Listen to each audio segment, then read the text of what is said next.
अयोध्या के राजा दशरथ को संतान नहीं होने के कारण उन्होंने पुत्र कामेष्टि यज्ञ किया। देवताओं की कृपा से उनकी तीनों रानियों कौसल्या को राम, कैकेयी को भरत और सुमित्रा को लक्ष्मण तथा शत्रुघ्न 4 पुत्रों की प्राप्ति हुई। इन सभी बच्चों ने महर्षि वशिष्ठ के आश्रम में शिक्षा प्राप्त की। मिथिला के राजा जनक अपनी पुत्री सीता के विवाह के लिए एक स्वयंवर का आयोजन करते हैं। वे घोषणा करते हैं कि जो भी राजा उनके पास मौजूद शिव धनुष को उठाकर तोड़ेगा, उसी से वे अपनी बेटी का विवाह करेंगे। कई राजा आकर उस धनुष को उठाकर तोड़ने का प्रयास करते हैं, लेकिन सभी असफल होते हैं। अंत में श्रीराम आते हैं और शिव धनुष को सहजता से उठाकर तोड़ देते हैं। श्रीराम माता सीता राजा जनक की पुत्री हैं। राम जब शिव धनुष को उठाते हैं तब इसके फलस्वरूप उनका विवाह सीता से होता है। लक्ष्मण उर्मिला भी राजा जनक की पुत्री हैं, सीता की बहन। राम के विवाह के समय लक्ष्मण का विवाह उर्मिला से होता है, जिसमें राजा दशरथ, महर्षि विश्वामित्र, गुरु वशिष्ठ, मुनि, राजा जनक और कुशध्वज स्वयं उपस्थित रहते हैं। अयोध्या में हर जगह उत्सव की तैयारियां चल रही थीं। राजकुमार राम के राज्याभिषेक की घोषणा की तैयारियां हो रही थीं, लेकिन राजा दशरथ की दूसरी रानी कैकेयी अपनी दासी मंथरा की बातों में आकर अपने मन को बिगाड़ बैठी और ये निश्चय किया कि राज्य उसके पुत्र भरत को ही मिलना चाहिए। युद्ध के समय दशरथ ने उसे जो 2 वरदान दिए थे, उन्हें अब मांगने का उसने निर्णय लिया। कैकेयी की मांगे, भरत को अयोध्या के राज का सिंहासन दिया जाए, राम 14 वर्षों तक वनवास के लिए जाएं। इन वरदानों को अस्वीकार करना दशरथ के लिए संभव नहीं था। इस आघात से वे गहरे मानसिक दुख में डूब गए और मौन धारण कर लिया। फिर भी राम ने शांत चित्त से बिना किसी क्रोध के पिता की आज्ञा का पालन करते हुए सीता और लक्ष्मण के साथ तुरंत वनवास के लिए प्रस्थान किया। भरत दुखी चेहरे के साथ अंत में हाथ जोड़कर राम के सामने खड़ा होता है। उसकी आंखें आंसुओं से भर आई हैं। राम उसके दुख को पूरी तरह से समझते हैं। भरत, भैया राम, माँ कैकेयी की गलती के लिए मैंने क्या पाप किया है? पिताजी दशरथ का देहांत हो गया, लेकिन मेरे लिए वो राज्य शून्य है। मैं उस सिंहासन पर बैठ ही नहीं सकता।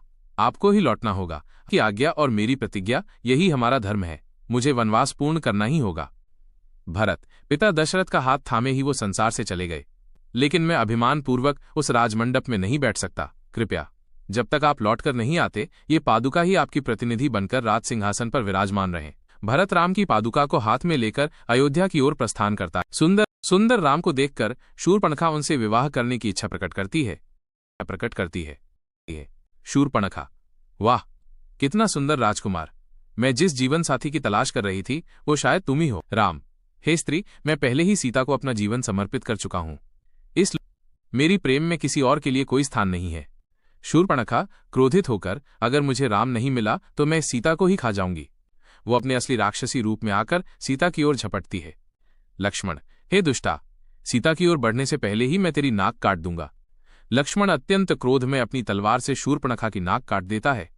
शूर्पणखा पीड़ा में चिल्लाते हुए जंगल की ओर भाग जाती है और जाकर अपने भाई रावण से सारी घटना बताती है। तब रावण बदला लेने के लिए अपने भाइयों को राम के विरुद्ध युद्ध के लिए भेजता है। रावण के भाई युद्ध में हार जाते हैं। रावण बहुत क्रोधित होकर सीता का अपहरण करने की योजना बनाता है। जैसे, राम, वो हिरण देखो, कितना अद्भुत रूप, जैसे सोने से चमक रहा हो। मेरी आंखें इससे हट नहीं रहीं। कृपया राम, उस हिरण को पकड़कर लाओ। राम, सीते, तुम्हारी खुशी के लिए मैं उस हिरण को पकड़कर लाता हूं। लक्ष्मण, तुम सीता के पास ही रहो। राम धनुष लेकर हिरण का पीछा करते हैं। मारीच भागता है और अंत में राम के बाण से घायल होकर मारीच राम की आवाज में चिल्लाते हुए, अरे लक्ष्मण, ओ मेरे भाई, बचाओ। सीता वो आवाज सुनकर भयभीत हो जाती है। सीता, तुम नहीं गए तो मैं मान लूंगी कि तुम राम के भाई नहीं हो। लक्ष्मण भावुक होकर सीता को ढाढ़स दिलाता है और निकल जाता है। उसी समय रावण वानप्रस्थ के रूप में आता है। रावण वानप्रस्थी बनकर, हे बेटी, मुझे भिक्षा दो। सीता लक्ष्मण रेखा पार करके रावण को भिक्षा देने के लिए आती है। तभी रावण अपने असली रूप में प्रकट को दिखाकर सीता का अपहरण करता है और पुष्पक विमान में उसे जबरदस्ती लेकर उड़ जाता है। ये दृश्य देखकर जटायु पक्षी सीता को रावण से छुड़ाने के लिए रावण से युद्ध करता है, लेकिन रावण जटायु पक्षी को घातक रूप से घायल कर देता है। जटायु पक्षी श्री राम और लक्ष्मण के आने तक जीवित रहता है और रावण द्वारा सीता का अपहरण किए जाने की पूरी बात बताकर अपने प्राण त्याग देता है। सीता को ढूंढते हुए जब राम और लक्ष्मण जंगल में भटक रहे होते हैं, तब उनकी मुलाकात हनुमान से होती है। हनुमान उन्हें अपने नेता श्री गुरु सुग्रीव के पास लेकर जाते हैं और परिचय कराते हैं। सुग्रीव राम से कहते हैं, मेरे साथ भी तुम्हारे जैसा ही अन्याय हुआ है। मेरे भाई वाली ने मेरी पत्नी को छीन लिया है और अब वो राजा बनकर राज्य पर शासन कर रहा है। मुझे बताओ, मैं क्या करूं? तब राम कहते हैं, मैं वाली को युद्ध में पराजित कर तुम्हें राज्य वापस दिलाऊंगा। बदले में तुम मेरी पत्नी सीता को खोजने में मेरी मदद करो। इसके बाद राम और सुग्रीव की ओर से वाली के साथ भयंकर युद्ध होता है। युद्ध के दौरान सुग्रीव बुरी तरह पराजित होता है। फिर श्रीराम एक पेड़ के पीछे छिपकर तीर चलाते हैं और वाली को गिरा देते हैं। घायल होकर मृत्यु के समय वाली श्रीराम से पूछते हैं, आप जैसे धर्मात्मा पुरुष ने मेरे ऊपर इस प्रकार आक्रमण क्यों किया? हम सीता को खोज देते, फिर आपने ऐसा क्यों किया?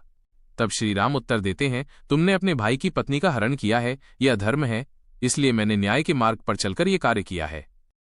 वाली युद्ध में हार जाता है और मारा जाता है, जिसके बाद सुग्रीव राजा बनता है।